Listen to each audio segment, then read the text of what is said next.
Here is an introduction to marginality. So marginality is rate of change. We are talking about marginal cost, marginal revenue, and marginal profit. So let's do a quick review on the cost, revenue, and profit. So let's say you are trying to run a business. The cost is your investment. So in order to get things moving, right, you need to pay certain amount. You need to do some setup like buying equipment, hiring people, and so on and so forth. So cost is your investment. And then what is revenue? Revenue is the amount collected. So let's say you have a coffee shop. You run your coffee shop for 1 day. So at the end of the day, you count the total amount you collected from your customer, so the total amount you get paid. So every time customer walk in, they will buy something and they will pay you some money, right? So at the end of the day, you open your cashier and then you collect the total amount from the cash, the credit cards, the online pickup, so on and so forth. So that total amount is your revenue. But that revenue is not the total amount that goes into your pocket.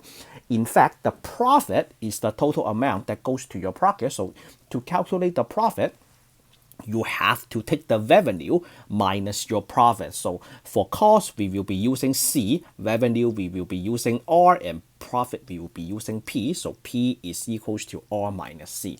Let's play around with the profit a little bit. So let's say I collected $100 today. I will just do it right here. So let's say I collected $100 for my customers today, and then to run this business I spent $20 in the morning, and then what is my profit? My profit is $80.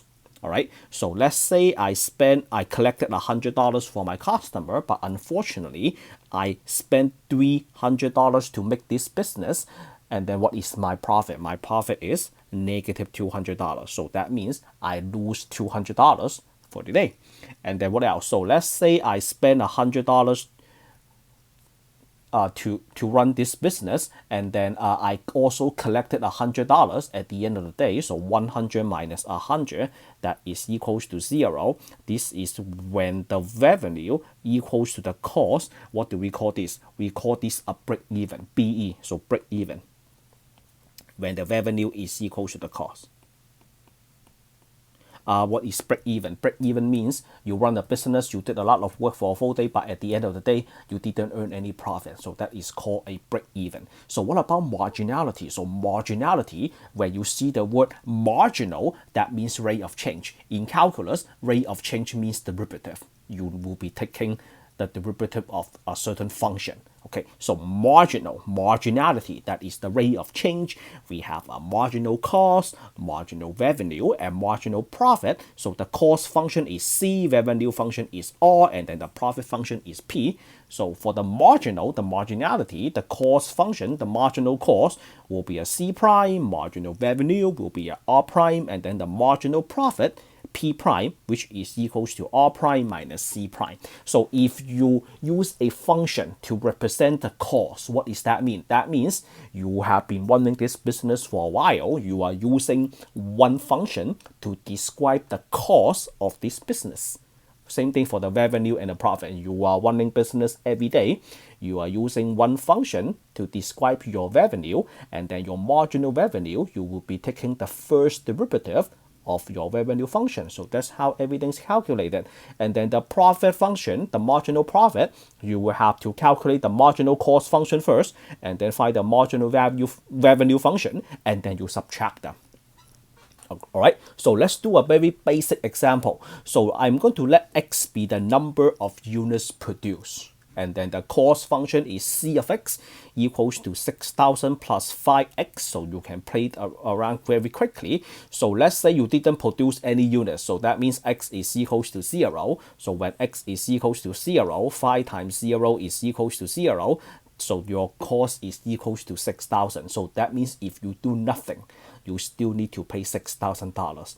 And then the revenue is R of X, so that is equals to 6 times X. So let's say you produce 10 units, so 6 times 10 is equals to 60. So $60 is your revenue.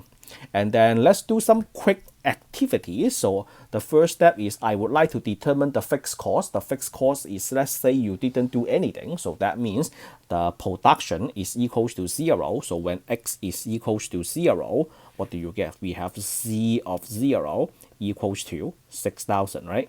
Plus 5 times 0, so your fixed cost is $6,000. If you do nothing, you still have to pay $6,000.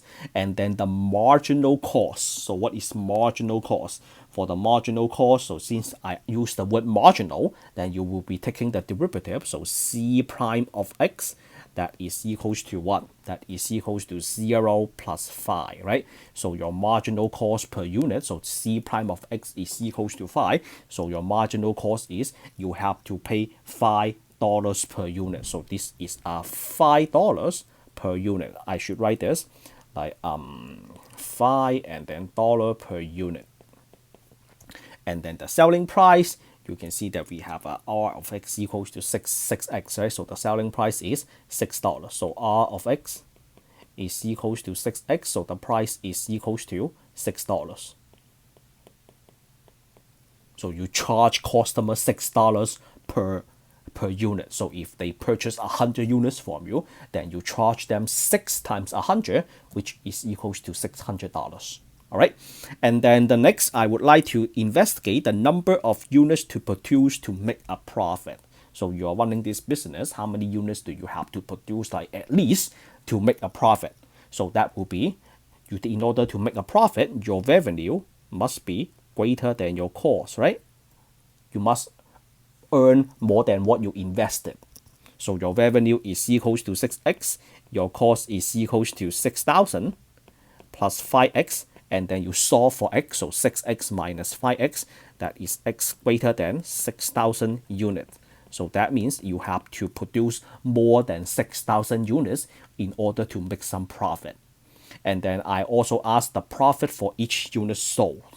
So you charge customer $6 per unit, and then each unit costs you $5 to make. Then every time you sell a unit successfully, you will earn $1. All right, so that is the basic of marginal cost, revenue, and profit, and that is also the end of this video. If you like the way I teach, give me a like, share, and subscribe, and stay tuned. I will see you all in the next lesson.